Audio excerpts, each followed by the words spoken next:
इन students काव्य मंजरी से कविता पढ़ाएंगे जिसका शीर्षक है जाग तुझको दूर जाना है। यह कविता कवित्री महादेवी वर्मा जी द्वारा लिखी गई है। तो पहले संक्षेप में कवि परिचय बता दें।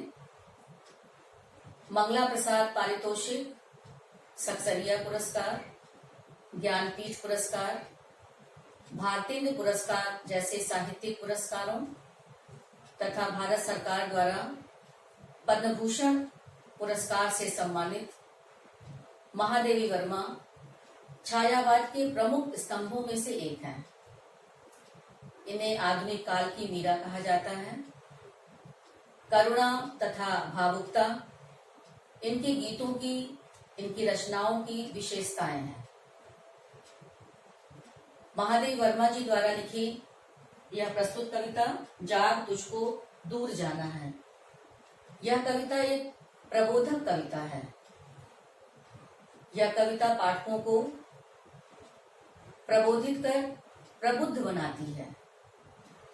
और इस कविता में कवित्री महादेवी वर्मा जी ने मानव को जीवन पथ पर दृढ़ता, आत्मविश्वास एवं अविचल होकर चलते रहने की, आगे बढ़ने की शिक्षा दी है। ऑलराइट, तो इस कविता, ये जो कविता है इसमें 4 पद हैं। इन चारों पदों का भावार्थ मेरे द्वारा स्पष्ट कराया जाए। ऑलराइट,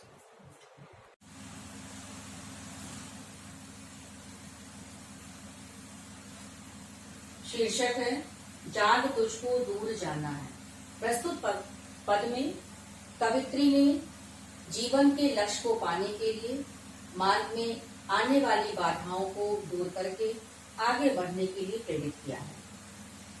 सी हियर, चिर सजग आंखें उनींदी, आज कैसा व्यस्त बाना, जाग तुझको दूर जाना।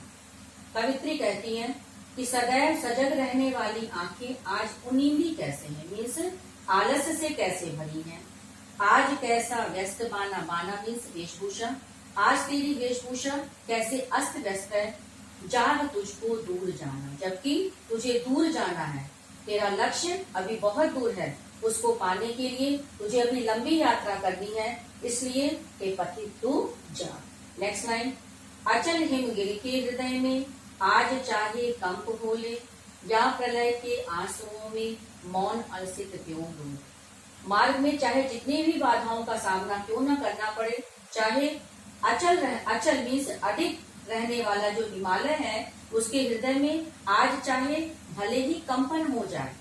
नेक्स्ट लाइन, मौन रहने वाला, शांत रहने वाला, आलस्य से भरा हुआ आकाश भले ही प्रलय के आंसू गिराने लगे, मीन्स भयंकर वर्षा करने लगे। नेक्स्ट लाइन, आज भले ही तिमिर, तिमिर मीन्स अंधकार, आलोक को पी ले, मीन्स भले ही चारों तरफ प्रकाश लेश मात्र ना हो, चारों तरफ भयंकर घनघोर अंधकार हो जाए, घना अंधकार हो जाए।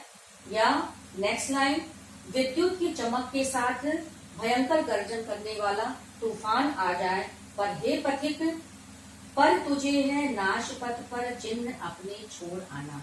तुझे रुकना नहीं है, बल्कि तुझे निर्माण करते हुए, इन बाधाओं को दूर करते हुए तुझे निर्माण के चिन्ह छोड़े आना है। क्योंकि नेक्स्ट लाइन, जाग तुझको दूर जाना, तेरा लक्ष्य बहुत दूर है, इसलिए ये पथिक तू जाग जा और तुझे अभी बहुत दूर जाना है। ऑलराइट, क्लियर हो गया होगा।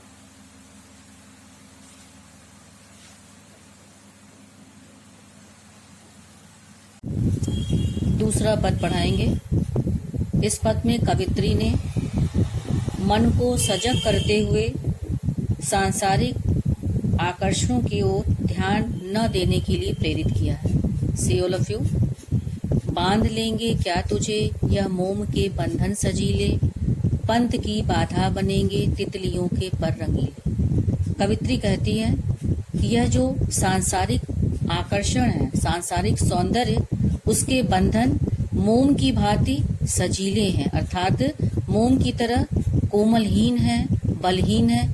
कहीं ऐसा तो नहीं ये सांसारिक सौंदर्य तुझे बांध लेंगे, अर्थात तुझे लक्ष्य की ओर जाने के लिए विचलित तो नहीं कर देंगे। नेक्स्ट लाइन, पंथ की बाधा बनेंगे तितलियों के पर रंगीले। ये जो सांसारिक आकर्षण है वे तितलियों के पंख की भांति, पर मीन्स पंख, तितलियों के रंगीले सुंदर पंख की भांति कहीं तेरे पथ की बाधा तो नहीं बन जाएंगे। अर्थात इस क्षणभंगुर संसार के आकर्षण बहुत मोहक है, इसलिए तुझे सावधान रहना चाहिए।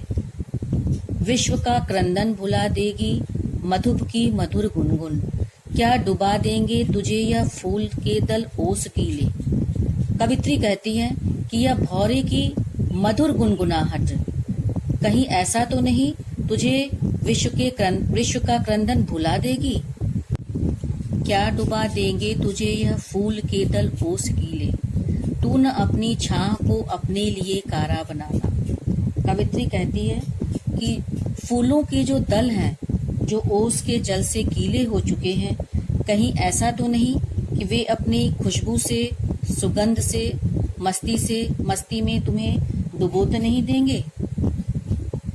आगे कवित्री समझाने का प्रयास कर रही है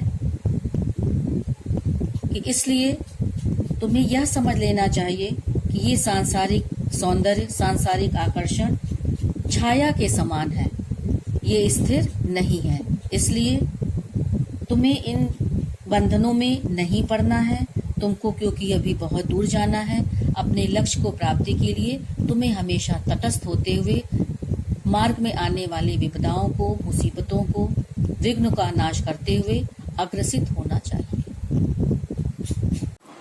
तीसरा पद, वज्र का उर एक छोटे अश्रुकण में धो गलाया, दे किसे जीवन सुधा दो घूंट मदिरा मांग लाया।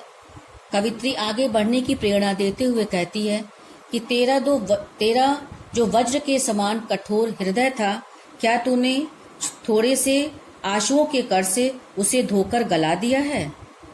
कहने का आशय यह है कि क्या तूने अपने असीम सुखों को, असीम साहस को दुखों से घबराकर उसे नष्ट कर दिया है, खो दिया है। तूने जीवन रूपी अमृत देकर उसके बदले में केवल 2 घूंट मदिरा मांग ली है। तात्पर्य है कि संसार के झूठे सुखों के लिए तुमने अपने अमूल्य जीवन को नष्ट कर दिया है। सो गई आंधी मलय की बात का उपधान ले क्या, विश्व का अभिशाप क्या चिर नींद बनकर पास आया। कवित्री कहती है कि तेरे अंदर जो उठने वाली उत्साह रूपी आंधी थी, वह मलय की बात का उपधान लेकर, मीन्स मोह एवं आलस्य रूपी मलय का तकिया लगाकर क्या सो गई है।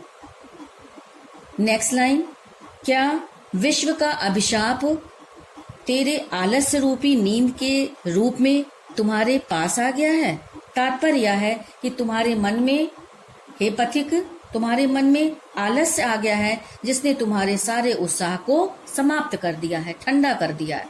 नेक्स्ट लाइन, अमरता सुत चाहता क्यों मृत्यु को उर्मेश बसाना, जाग तुझको दूर जाना।